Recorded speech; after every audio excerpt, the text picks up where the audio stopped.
Day 2 of building a media house from scratch. Hi everyone, I'm colorist Ebin Philip. കഴിഞ്ഞ വീഡിയോയിൽ ഞാൻ പറഞ്ഞിരുന്നു നമുക്കൊരു മീഡിയ ഹൗസ് തുടങ്ങണം എന്നുള്ളത്.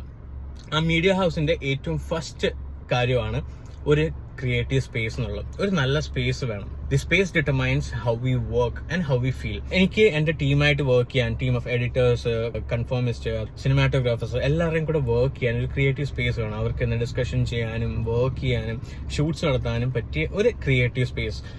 അതാണ് എന്റെ മനസ്സിലുള്ളത്. അപ്പൊ ഇന്നത്തെ ടാസ്ക് അതുപോലെ ഒരു ക്രിയേറ്റീവ് സ്പേസ് കണ്ടുപിടിക്കുക എന്നാണ്. അപ്പോൾ നമുക്ക് ഇറങ്ങിത്തിരിക്കാം. അപ്പോൾ കുറെ സ്പേസ് കണ്ടുപിടിച്ച് കുറെ ഓടിയപ്പോഴാണ് മനസ്സിലായത് കൊച്ചിയിൽ ഇതുപോലൊരു സ്പേസ് കണ്ടുപിടിക്കണമെങ്കിൽ കോടിയിൽ കുറഞ്ഞൊരു റേറ്റ് ഇല്ല. ഏതൊരു സാധാരണക്കാരനായ മലയാളിയെ പോലെയും എന്റെ ലൈഫിൽ ഞാൻ കോടി എന്ന് കേട്ടിട്ടുള്ള ഒന്ന് ഓണക്കോടി, അതുപോലെ തന്നെ ബോക്സ് ഓഫീസിൽ ഏതെങ്കിലും മൂവീസ് ഹിറ്റ് ആവുമ്പോൾ അതിൽ 100 കോടി അടിക്കുന്നത് മാത്രമാണ്.